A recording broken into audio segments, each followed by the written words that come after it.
मी तुम्हाला आता कढी करून दाखवत आहे बघा. त्याच्यासाठी आपल्याला हे असं घट्ट दही लागतंय.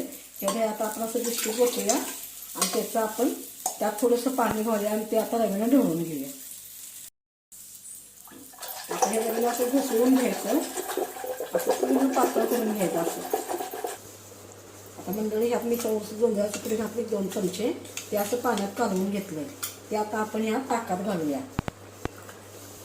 आणि असं असं हलवून घेऊया.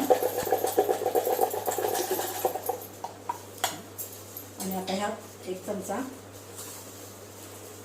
हळद घालूया.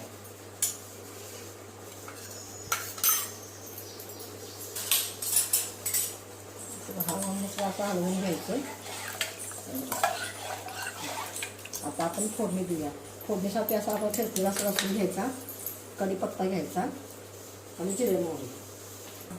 आता आपण पातेलं ठेवले गॅसवर आणि त्यात जसं आपण तेल घालूया. फोडणीपुरतं तेल घालूया. तेल तापल्यानंतर आपल्याला जिरे आणि मोहरी घालायची आहे.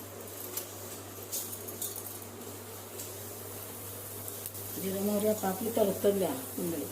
आता जिरे मोहरी तडतडल्यावर त्यात आपण आता लसूण घालूया. लसूण थोडासा जो आपला कढीपत्ता, हा थोडासा हिंग असं हलवून घेऊया.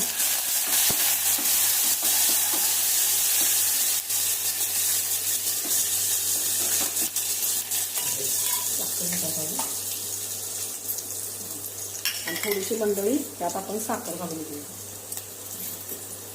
थोडीशी चमचाला घालायची साखर चवीनुसार. आणि आता हे आपलं लसूण आता तडका मारूया आपण पहिला. आणि थोडीशी आता ही कढी आपली गरम झाल्यानंतर आपण यात मीठ घालायचं. आता मीठ घालायचं नाही. आता मंडळीत आपण यात थोडंसं चवीनुसार मीठ घालूया. शेवटला मीठ घालायचं. आणि ह्यात चिरलेली कोथिंबीर. आणि ही नुसती कढी गरम करायची, उकळायची नाही. उकळली की कढी फुटत्या. आता एक नुसती असं जास्त गरम करून घेऊया. उकळी की कढी फुटते आणि चांगली लागत नाही. त्यामुळे अशीच कढी करायची.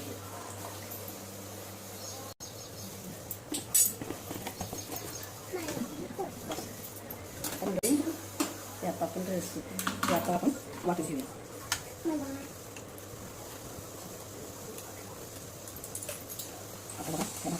आपण कढी. मला हा कढी भात कसा वाटला मला नक्की सांगा. रेसिपी आवडल्यास लाईक करा, शेअर करा, सबस्क्राईब करा.